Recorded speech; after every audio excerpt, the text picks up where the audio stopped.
Hey folks, this is Henry Vargas here today, and we're going to be talking about, is business better than being in love? The difference between stability and instability. So before we get started, there's three main things we're going to be talking about today, and I want to make sure I define them for you guys because I want to make sure that we are on the same page.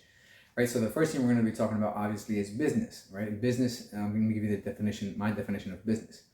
Right, so business is, and it's essentially it's an exchange of values, right? So I, as a person, or my business, right, we create value in the form of products or services for the masses or for our market, and then the market, in exchange for the value I'm providing, provide me with value via payments, whatever that payment is, whether it's cash, whether it's credit, whether it's whatever the payment form you're looking for is the exchange of values. So business is basically an exchange of values. Okay.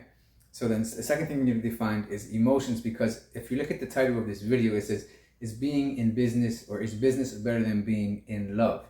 Now, it doesn't say is business better than love. Now, it being in love is an emotion, right? Which we're going to talk about in a second. But and love itself is character. There's 7 observable character traits, right?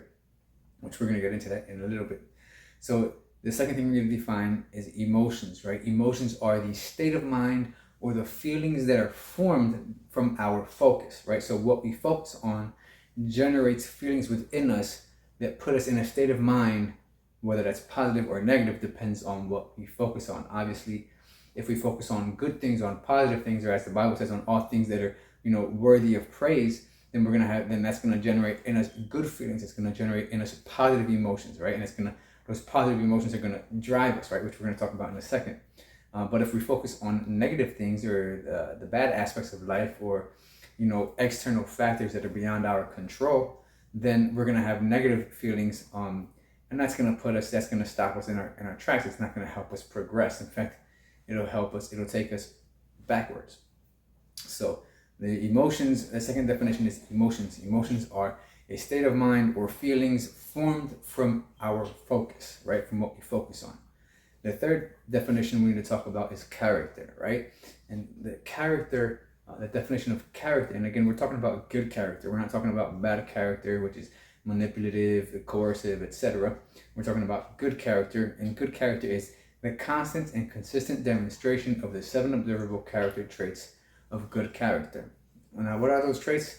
I'll go through them really quickly right now, but that's going to be another video so you can go more in depth. So real briefly, the 7 observable character traits are, you have to be disciplined, useful, righteous, which righteous just means loving that which is right.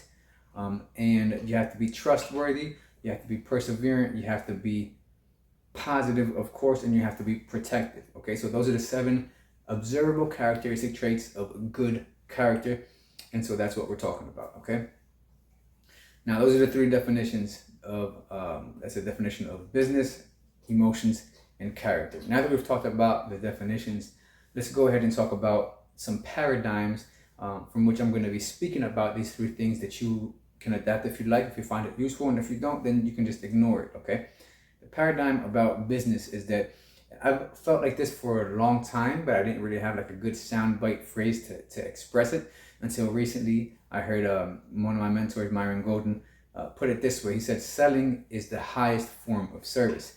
Business and selling is the highest form of service. And I agree 100%, because what we do in business and in selling, not pressure, not coercion, selling is more along persuading people, as I got from my mentor Myron, that it's persuading people to take action on something they already desire.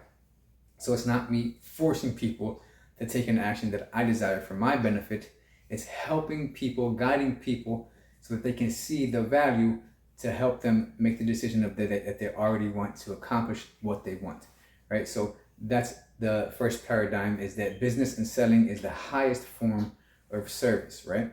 The second paradigm, now looking at the paradigm that we have for emotions, is that emotions are easily manipulated. They're very unstable, right? They're very volatile. So they don't make good, it's not a good thing to stand on your emotions or to be led by your emotions, because, like I said, they're very volatile. They're easily manipulated, right? All you just need to do is say the right thing, make a right gesture, etc. So you don't want to depend on your emotions to lead your life. Now, we're going to talk in a second about the purpose of the emotions, and you're going to see that I'm not anti-emotions. Emotions are good when they're in the right place, right? So now let's talk about the paradigm as far as character. Now, again, with the 7 traits that I just expressed, character is being constant and it's being consistent, demonstrating those 7 character traits toward for yourself and your life, what you desire to accomplish, but also towards other people and the society in general, right? So those are the paradigms from which I'm going to be speaking the next few things on, okay? So we've talked about the definitions, we've talked about the paradigms. Now let's look at the purpose for each of these 3 items, right? The purpose of business is to multiply and create wealth for the provider of that value, i.e. the business person, the entrepreneur. And the purpose of business is to generate wealth for them in direct proportion to the value they provide to the marketplace, right? So obviously, we're not being self-centered. It's not, oh, I'm going to get rich just providing a bunch of junk to people. No, the value you provide, your wealth, right, is in proportion to the amount of quality service that you provide, quality value that you provide to the marketplace. So you can't, it's possible to get rich selling bad products, but obviously that doesn't serve the market well. And obviously it's not really what we want to do. We want to focus on providing real value so that we can create real wealth in response, okay? The purpose of emotions. The purpose of the emotions is to be the accelerant towards actions for the accomplishment of our desires and our goals, right? Now, again, as we spoke about earlier, if you focus on negative things, you're actually going to stop yourself. You're not going to take action. And actually, in life, you can either progress or regress. There is no middle point. There is no point of stagnation. You either progress to greater life or you regress to decay and death, right? So I'm not trying to be morbid, but that's the reality. There is no stagnation point. There is no point of staying as we so commonly think, as has been taught to us. So your emotions ought to accelerate your actions towards accomplishment, which means, again, you have to focus on positivity. You have to focus on good things. You have to focus on, as the Bible says, all that is worthy of praise, because that's going to give you the energy to move, to do the necessary things to accomplish your goals. But if you focus on negative things or external factors that you have no control over, then you're going to get depressed, you're going to get sad, and what that's going to lead to is inaction, which means, and if you have inaction that you're not moving towards your goals, then you're moving further away from your goals, right?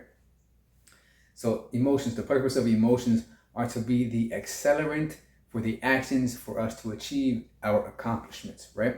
So that's the purpose of emotions.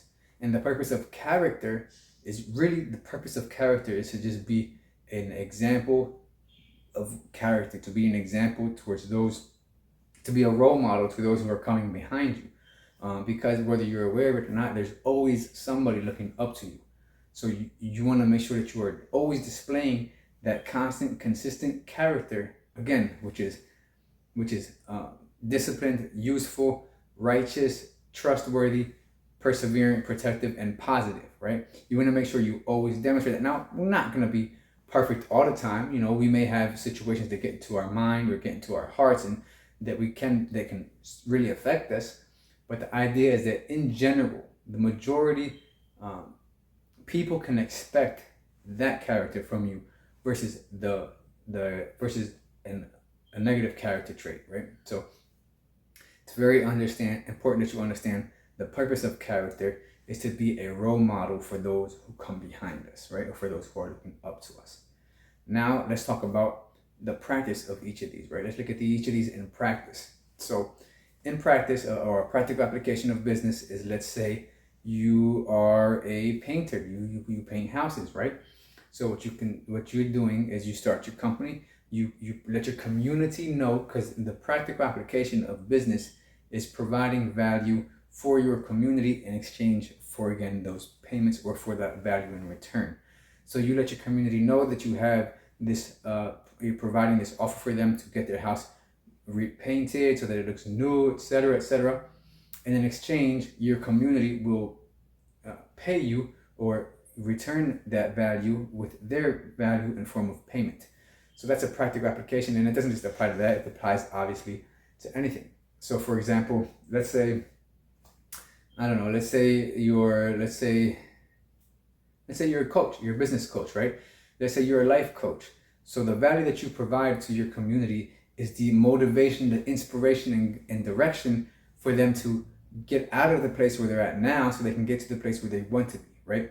And in exchange for that value that you provided them through that coaching, they are now going to recompense you in the form of payment, and they're going to return the value in the form of payment or some sort of recompensation, right? Or compensation. So that's the practical application of business.